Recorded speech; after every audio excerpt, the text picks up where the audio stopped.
The Future Sport Podcast is brought to you by 3Advance, developers of sports tech apps that are AI-powered and UX-focused.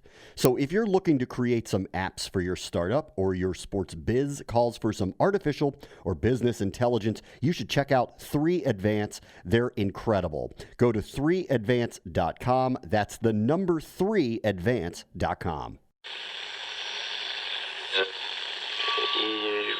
Empire.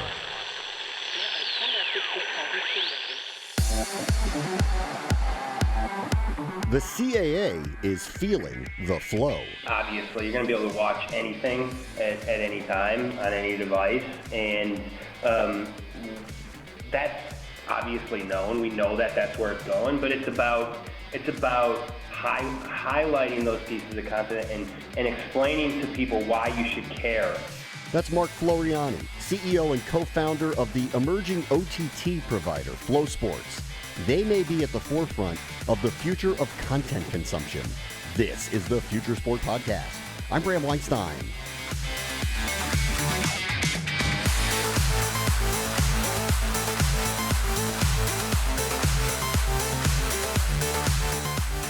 The story of FloSports is unreal. A couple of brothers, they liked some of those less mainline sports, and they decided to rig up a van and start streaming. And now they are a full-fledged operation with a major conference under their roof. We'll talk to Mark Floreani about all of that. Plus, Zach Klima decided to fix an in-stadium issue. He helps you navigate the concourses with his innovative company, WaitTime. But as you'll hear, what WaitTime is learning about you goes far beyond behaviors like when to take a bathroom break. But first, the future is now. They got an old school coach in Tampa Bay, but Bruce Arians has always marched to the beat of his own drummer, and these days that includes some new school thinking. Greg Auman from The Athletic joins us now. How are the Buccaneers modernizing, Greg? You know, I think it's funny. It's an old coaching staff, a lot of guys in their 60s here, but I think they're changing. I think they're being progressive. It's one of those where, they're adding positions we're not used to having on a coaching staff. So they've added a director of sports science, director of player development, player performance. There's a lot of things they're doing now that are just a little bit ahead of the curve. I think other NFL teams are doing it, but the Bucs certainly haven't done it before this year. Was Arians doing this when he was in Arizona? No, I don't think this. I think he's been a progressive guy. I don't think he had these kind of things in place in Arizona. This is something the GM here, Jason Light, was looking to try and do last fall, even before he probably knew he had a coaching change. But it's one of those where once Light came in, they were together in Arizona at one point. I think they made sure they were on the same page in terms of what they wanted. And then this spring, set about to, luckily the ownership here kind of green-lighted the hires, and they've had quite a few hires in terms of guys above and beyond. The people they have in sports science oversee not only nutrition, but training staff, strength staff, some of the data collection stuff they have. So it's within the football side of things, a pretty big part of what they're doing. So are they looking for different athletes? Are they taking who they have and trying to train them differently? What have you seen in how this is being implemented? Yeah, I don't think it's directly changing who they like or what they like in players, but I do think it's something that's shaping who they want to be moving forward. I mean, so many of your NFL teams, you're inheriting contracts, you're inheriting guys that were in under the previous coaching regime. So it's not, you can't just start with a fresh slate. But I do think what they're trying to do is change the players they do have, change how they're training, and really doing it with an eye on trying to reduce injuries by identifying kind of vulnerabilities, if you will. It's just like you have preventative medicine. This is training with an eye towards strengthening them in positions that would set up injuries if they continued without help. You had mentioned that Jason Light was thinking about this type of stuff. Was there some kind of tipping point where they realized they were behind the times in the NFL? I don't really think it's behind that. So I think there's definitely other NFL staffs that have this. It's interesting, and I think the colleges sometimes are ahead of the NFL with this kind of stuff. Almost all the hires they made in this process were college guys. Their main director of sports science is from Oregon. They hired two guys from Penn State. Their strength staff was at Mississippi State. So their nutritionist was at Texas A&M. So, I mean, a lot of the new people they brought in, kind of the cutting-edge people, if you will, were in college athletics. I think sometimes being on a university campus, having football in a place that's associated with learning and teaching can kind of put you ahead of even the NFL, where you'd think there's more money and more assets available to kind of build the best athletes you can. And it is interesting that Arians is all for it. Obviously, he's been around a long time, so he has seen a lot of winning teams. He's done it certain ways. What is he kind of saying about all of this in how it's working with the way he wants to build a program there? Yeah, I mean, at least in what we see of him, he's very much behind it. I mean, they had a practice the other night that was open exclusively to their season ticket holders, and they had cranked the temperature in their indoor facility all the way up until probably about 85 degrees. Just not a comfortable situation, but they're trying to raise the training temperatures of their players just to get them in better position to handle the heat of September and the home games they have there. And again, it's one of those where, we kind of asked, how progressive this is to have a 66-year-old head coach who's, your old dog's learning new tricks, if you will. And the guys we talked to said, we wouldn't be here if they weren't on board for this. I mean, the coach has enough power in a football, program where if they're not on board, it's not going to happen. So I think this is the GM and the coach both being on the same page and trying to keep the team as trendy, as progressive as they can. Greg Auman covers the Buccaneers for The Athletic. Thank you for joining us, Greg. Oh, no problem. Take care. Up next, FloSports CEO Mark Floreani on how his company is and will continue to disrupt the major content providers. This is the Future Sport Podcast.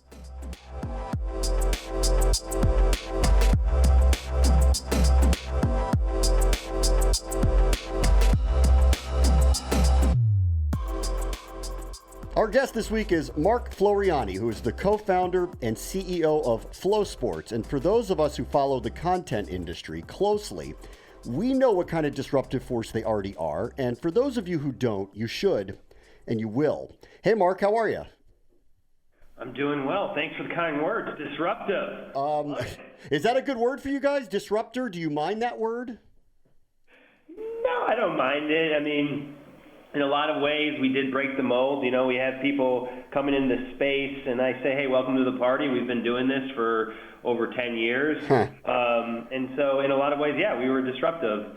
And I also finally understand where FloSports got its name. That was a mystery to me for a while, so I finally get that as well. Oh, yeah? Where'd it come from?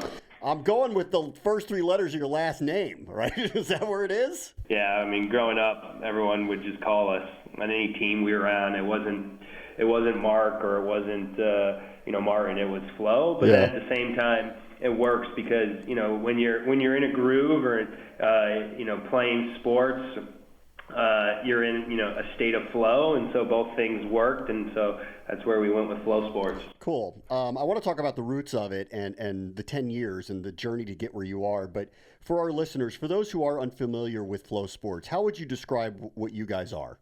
Like the little elevator pitch there is that, hey, FloSports, we're a OTT first direct-to-consumer sports media company. But what we do is, we build communities and live stream sports around the middle and long tail, right? We started in track and field and wrestling because that's where our passion is.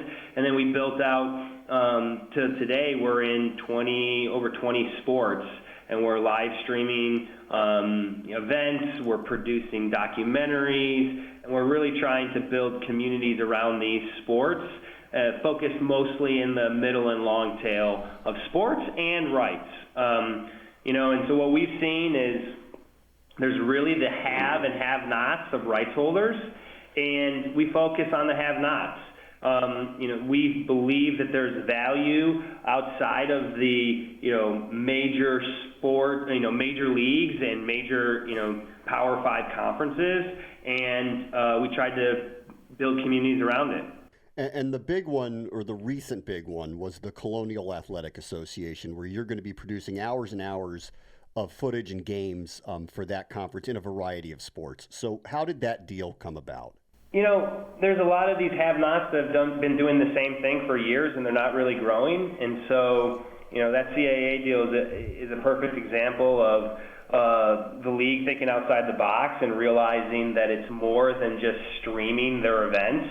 And so you need to have a 365 approach of, obviously streaming the events, but at the same time, you got to build up the stars and the personalities through content.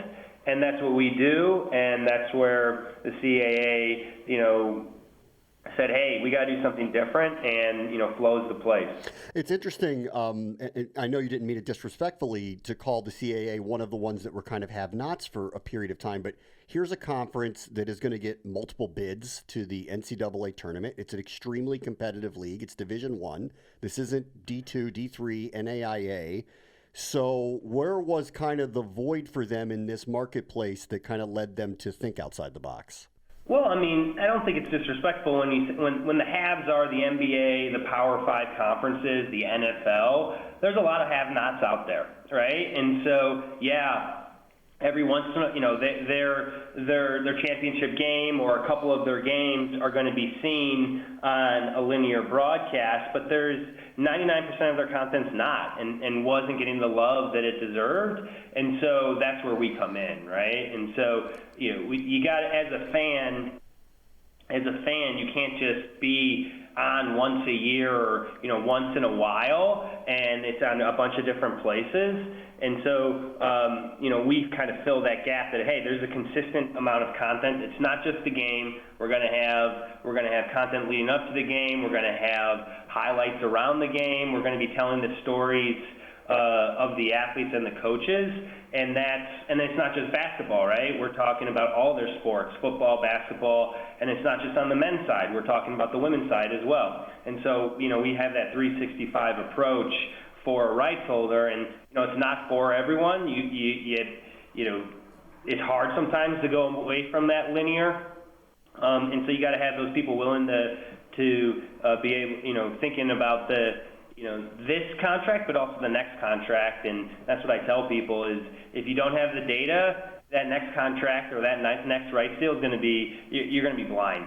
Yeah, I would think in the case of CAA, you're going to get some pretty good eyeballs and audience sizes for basketball games for certain. And there's schools like JMU that have been dominant in football for them. So you might be able to aggregate the audience. But of the majority of the video you're producing, whether it's them or other leagues or smaller sports, where in your mind does audience size matter?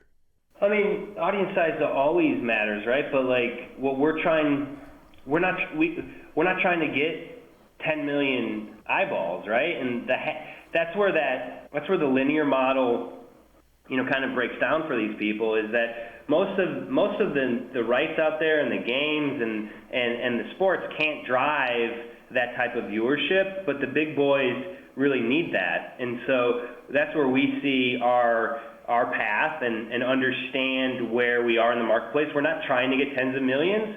We're happy with hundreds of thousands, 10,000s, in some cases thousands. And so, we will stream over 10,000 events this year, and we'll grow next year as well. And we can make that work in our model. Obviously, you and your team have had a vision for this for a period of time. So I wonder if you can project the future a little bit, that sports fans are going to consume games, et cetera, how in the next 5, 10, 20 years? Obviously, you're going to be able to watch anything at any time on any device. And that's obviously known. We know that that's where it's going, but it's about highlighting those pieces of content and explaining to people why you should care. That's important, right? Anyone can put a camera and stream a game, but why does it matter? And that's where we come in and tell the story of why you should care. And we talk about this a lot at Flo, is that God did not come down to the U.S. and say, hey, the NFL is the most valuable and best product out there. It was made that way through smart people, storytelling, great distribution deals, great partnerships, and we've done that. And we've done that in the sports that we're in, right? And if you think about wrestling and track and field and jiu-jitsu, some of these other sports that people didn't realize there's an audience for, is we've made celebrities and stars out of these athletes. They're now making more money because of the promotion and content we've done around these leagues, athletes, and teams.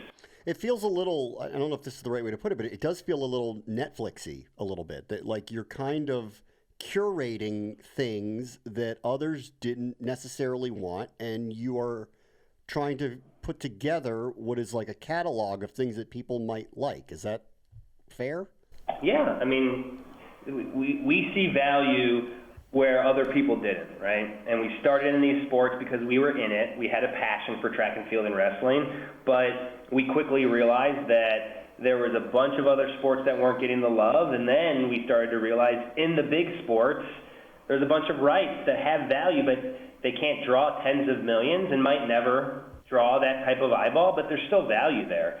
And there's still value in investing in the stories around those rights and leagues and sports. In terms of the production quality, are you guys in the business of finding new ways to produce? And if so, what kind of tech are you looking at and interested in? I mean, I'm always pushing our team, right? Because a lot of the issues with these sports is that it was never cost effective to produce.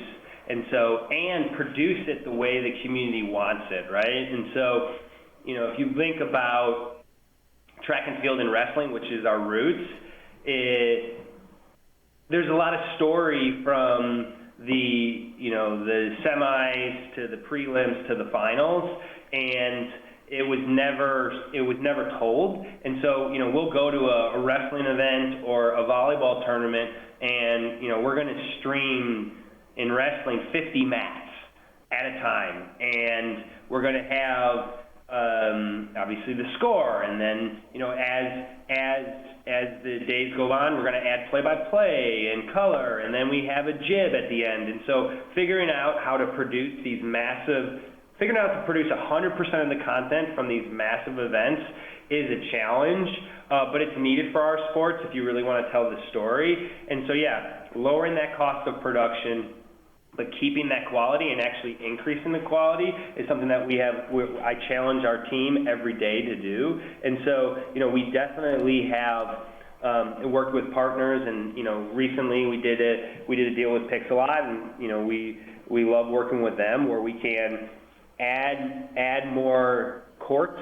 For example, in the AAU, we just did a deal where we're streaming all 18 courts, and then we add the graphics, and then we start adding the play-by-play to really elevate that event from 100% of the games, 100% of the matches, and it's important for the sports and the rights that we're in. So I would assume that here over 10 years, the evolution of the quality that you're putting out there has really grown, right? Yeah, I don't know if you want to see the first couple ones that we did. A little bit, I do. I feel like it's like go back and it's like 4x3, and I'm doing the play-by-play, and I'm stumbling over names. I mean, I've done we've done everything from we started in 2006 with $10,000 in the van, and we were just driving around, 5 of us, and had visions of streaming all types of events. And so it's pretty crazy to see where we've come from. All right, so you started this out of a van. What did you think it was going to be when you started this company? Well, you always, I actually had a conversation this morning about that. People always say, hey, you can't believe where it's at today. And man, when we were in that van eating ramen noodles, we thought that we would be Facebook within like 12 months. So that's what keeps you going. And I guess if you don't have those big kind of dreams, you don't get to where you are. So yeah, we definitely always had big dreams. I could clearly see, though, a future where you are Facebook, because I would think that a group like that's looking at you, right? I mean, where do you see the future going? Because at some point, those big boys are going to come looking at you. Yeah, I mean, we're always having conversations, and I think that in a lot of ways we play nice with all of them because we're not going after what they are going after. We have great partnerships with the Big Ten Network and Fox. We have great partnerships with the NCAA and Turner. We have great partnerships with a lot of the major media companies here. And so, what we're trying to do is build a great business.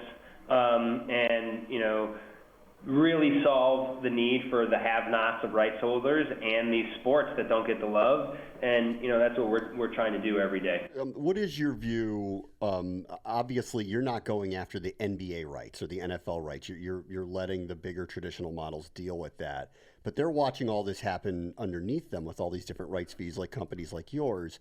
Do you see the beginning of a complete shift away from a traditional distribution model? Not yet. I mean, it's moving, but it's not going to move as fast as everyone wants to, because there is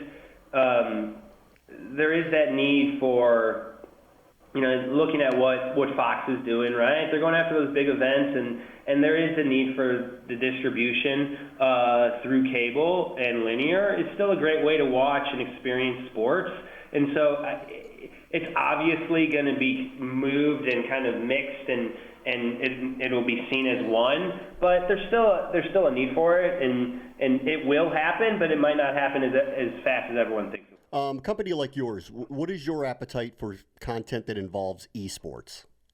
We're always looking at every sport, and we're analyzing if there's a need for us in the community. And so, as esports continues to fragment, and there continues to be different ways for the community to watch and create revenue for themselves, if it's the teams or the players themselves or the leagues or the game companies. So we're always looking at different opportunities. We've stayed away for the most part because there's been, they've done a good job, and the community and the players have done a good job. So, we're always assessing, and we look at it basically all the time, and we're actually looking at deals right now. And does it work in our model? Are we needed? So we'll always look at it. Right now, we've kind of stayed away. And how about, you've talked about, obviously, you're trying to keep production costs down, and you're dealing with a lot of content, and that you're trying to turn around for your audiences.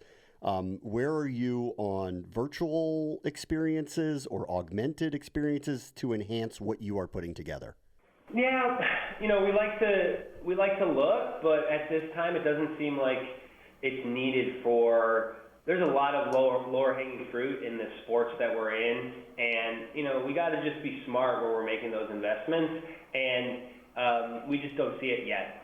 It's funny. I mean, the more I talk to you, it just sounds like you guys have played the sports stock market, and you're hitting on undervalued stocks. That's what it sounds like to me.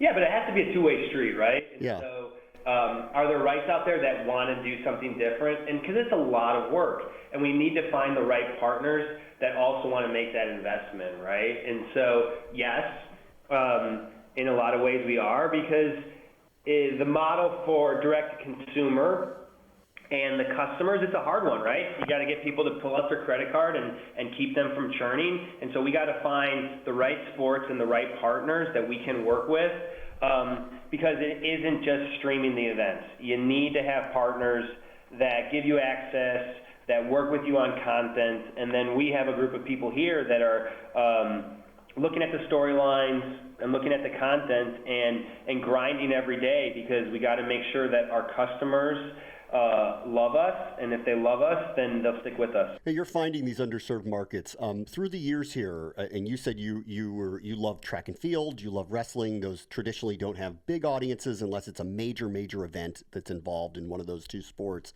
Have you been surprised by any sport nationally or regionally that there was a bigger audience than you actually thought existed for it? I mean, every day. We're in 20 sports. I don't even know if I thought there was 20 sports when I started. We have great relationships and competitions. I mean, cheerleading is a perfect example.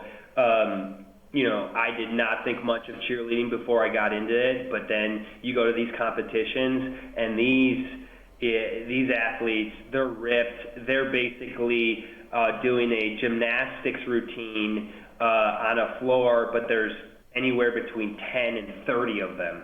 And it's really amazing to see what they are doing and the work that they put in. Same thing in jiu-jitsu, marching band. People are so passionate about the sport and the competition that they're in, and there's we just see parallels between all these sports because it's a 360 sports in these competitions are 365 24/7, and that's why. And then that's what we're trying to do is align with people's passions on flow. That's why we have a vertical approach. And when we say that, it's like, hey, we focus on track and field and running from youth to the Olympics, and we do that in every one of our sports. All right, I'll let you go with this. Where do you see your company in the next 5 years? We continually to build out these communities and continually to focus our energy around this middle and long tail of sports and rights. And we found that these wrestlers or gymnasts or cheerleading are just so passionate about their sport that we need to continue to add more and more content, add more and more events, continue to drive down the costs, but higher, raise the quality in terms of the content and live production. And so, we want to be the most beloved sports media company, and we think we have a pathway to do that. Mark Floreani is the co-founder and CEO of FloSports. Thank you, Mark. Thanks so much. Up next, if you're going to a game, WaitTime is here to help make that experience better, and in turn, helping those teams understand you. Their CEO, Zach Klima, joins us next. This is the Future Sport Podcast.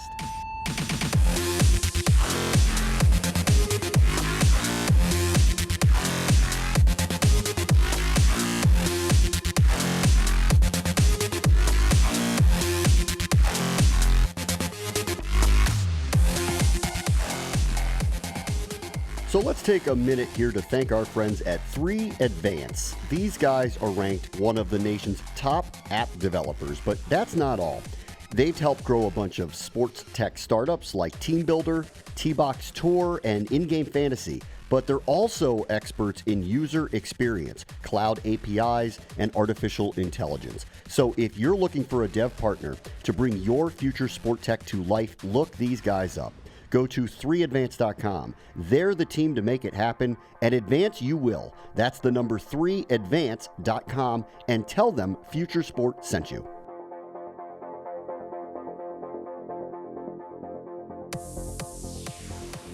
Our guest this week is Zach Klima, who is the CEO of WaitTime, who has patented technology that is providing sports teams, venues, and fans with real-time wait times for concessions, bathrooms, and everything else that's happening in the modern stadium. Hey, Zach, how are you? I'm good. How are you doing? Listen, I've been going to games forever. This seems like a long time coming. Tell me a little bit about the product.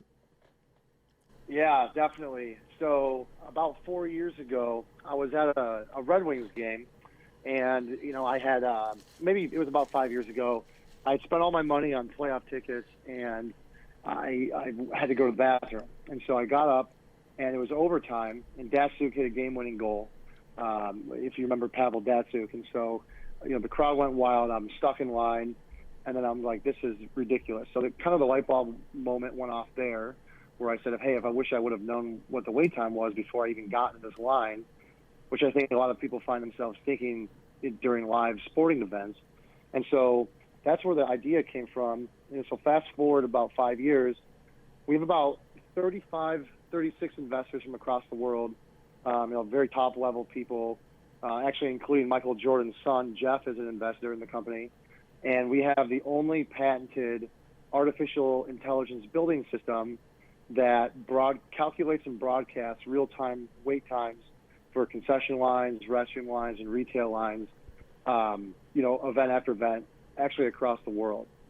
So we actually mount cameras above every line in the arena, and so they're perpendicular with the ground, and all of our technology analyzes each person's movement, anonymously of course, off their body at a rate of 10 frames a second. So we know exactly how many people are in line, which allows us to do, with our other algorithms, calculations for wait times and things like that to basically analyze the human behavior of concourses in real time. I don't want to get off track here for a moment, but you are capturing a lot of video. What are the precautions that are taken with what is brought into your system? Yeah, so basically our cameras are just taking screenshots from above, so we only see the tops of people, so we don't see any people's faces or anything like that. And we anonymously are tracking each moving object, so we are able to take that information, we process it to see how many people are in line at any point in time, and then we cache the image files, we get rid of the image files, so we process and delete, which allow us to then broadcast to the fans on the team's mobile app, like the Miami Heat's mobile app, so on and so forth, and on big concourse digital signage as fans walk out in a green, yellow, red spectrum bar in real time, the line length of different concessions and restaurants. You could, I guess, not that it sounds like you're doing this, but you could provide data back to the teams of how people are not behaving. Behaving is the wrong word because I don't want it to come off as behaving poorly, but just general sports behavior of the fan. You could give them information back, couldn't you? Absolutely, and we actually do that. So we provide end-of-game reports, or end-of-event reports, I should say, because it's not just for games, it's for concerts as well, for all the different concessions, retail, and restrooms, basically everything that we're monitoring on, from the start of the event to the end of the event. We have these, we auto-generate these graphs of, I'll call it human behavior, but how the performances of each of these different areas. So number of people in line that we graph throughout the entire event. So we designed our system to be open so they can take in this data and they can intermingle it with point of sale data, with marketing data, game action data, even down to like attendance. So we designed it to be open so they can slice and dice the data, 100 ways a Sunday to maximize what's more important to their business with this human behavioral component data set that we provide. Are you finding that hockey fans are hockey fans, or are Blues fans different than Red Wings fans? It's really interesting how different fans behave during, if the Bruins are in town with the Wings or the Penguins are in town or so on and so forth. The behavior varies differently. So when we started, we always got the question, well, if you guys, provide all this data, we can just optimize our concessions and then we're good, right? And the answer to that is no, because all the behavior is ever changing in these environments, game after game, event after event, and it's completely different, which is something that we've learned is very surprising because it just varies based off of who's in town, who's hurt, who's not hurt.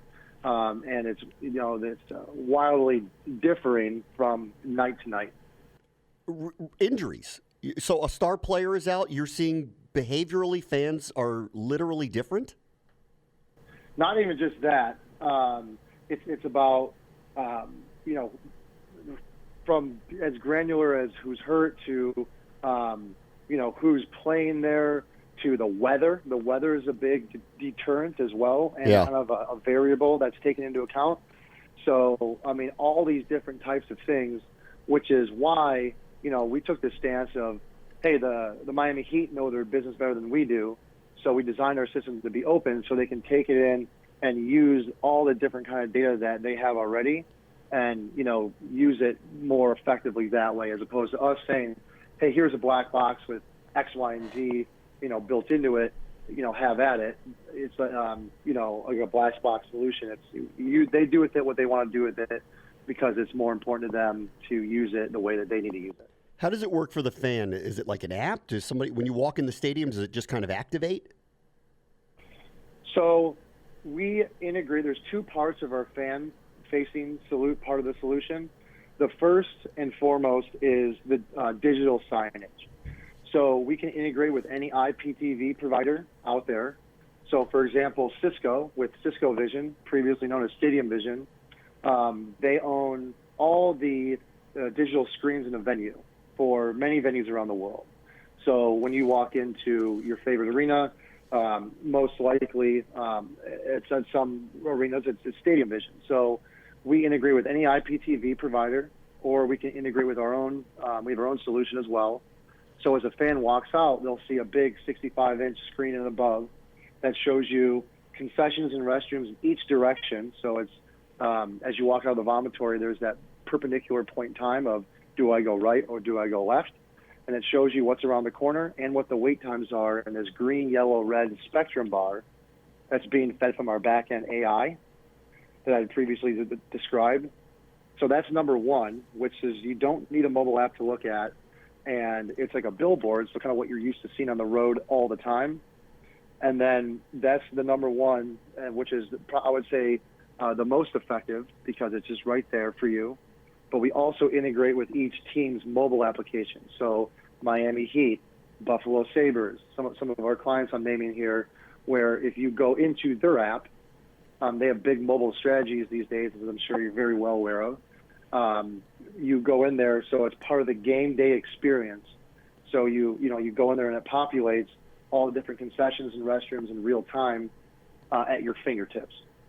So we encourage traffic for that team's mobile application. Yeah, because I imagine, like, it's got to be hard. End of a first period, there's just going to be a crush of people that are going to hit the concourses for a variety of reasons, whether it's concessions to buy something, go to the bathroom, a combination of all those things.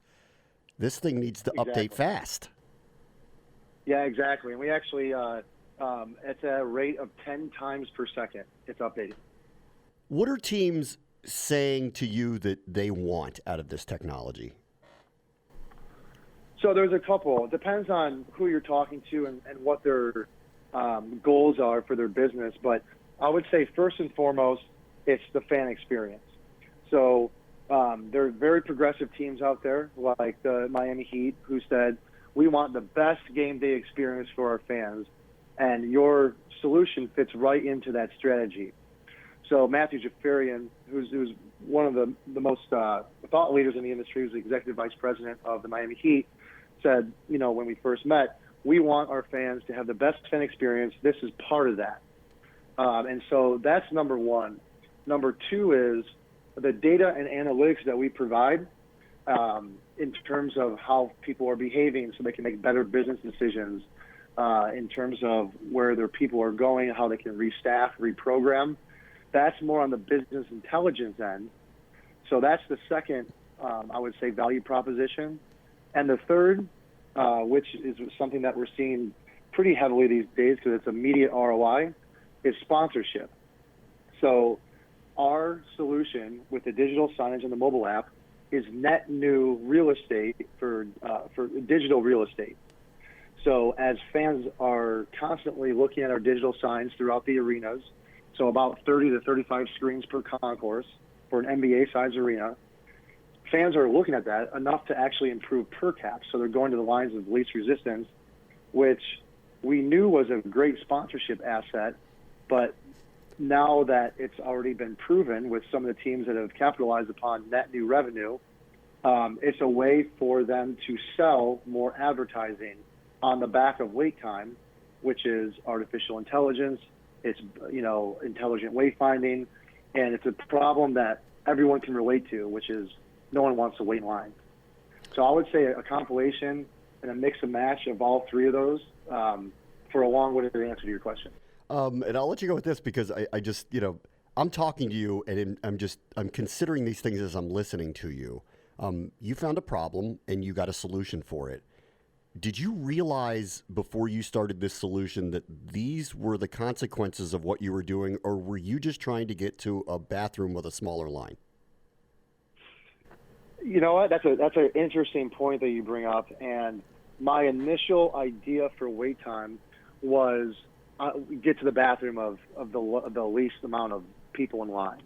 So my initial idea, which is, obviously you get with the right people and, it morphs and pivots, is, it's all about the business intelligence behind the solution. So I had no idea. I just said, hey, I think it would be really great to have wait times for concessions and restrooms at your fingertips in the mobile app, but then the digital signage solution evidenced itself because you run into a wall with low mobile adoption, so you have to figure out a solution around that at the time that we started. And then, hey, we have eyes in the sky when it comes to our solution that can populate and aggregate all kinds of behavioral data that a lot of these venues have no idea even exist. So they could have one bathroom or one concession with 40 people in line and have the same, women's restrooms or men, or have the same concession just 60 feet away around the corner with 0 people in line. So some of the stuff that these venues don't necessarily know, because they're not at a bird's eye view from above, they're at the ground level, so they can't compare all these different locations simultaneously that we can. So we uncovered a completely new. Obviously, there's a huge problem with our solution. We uncovered a huge market in terms of something that's been a huge void for such a long time. What are people actually doing in your venue, event after event? Which is something that we're adding a lot of color and context to now. And largely, I just want to thank you for helping me get the beer quicker, because really that's what I wanted. That's right. That's right. Get your beer quicker, but also more orders. If you get people through lines faster, obviously your revenue is going to increase. So to your point, not just faster, but additional items as well. So to your point, yeah, you're exactly right. Zach Klima is the CEO of WaitTime. Thanks for joining us, Zach. Thank you very much. That will do it for us this week. As always, the future is now. This is the Future Sport Podcast. I'm Bram Weinstein.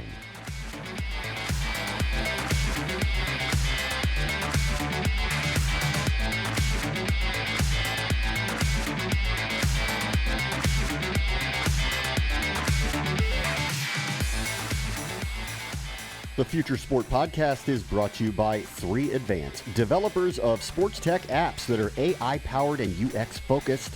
So if you're looking to create some apps for your startup or your sports biz calls for some artificial or business intelligence, you should check out 3 Advance. They're incredible. Go to 3advance.com. That's the number 3advance.com.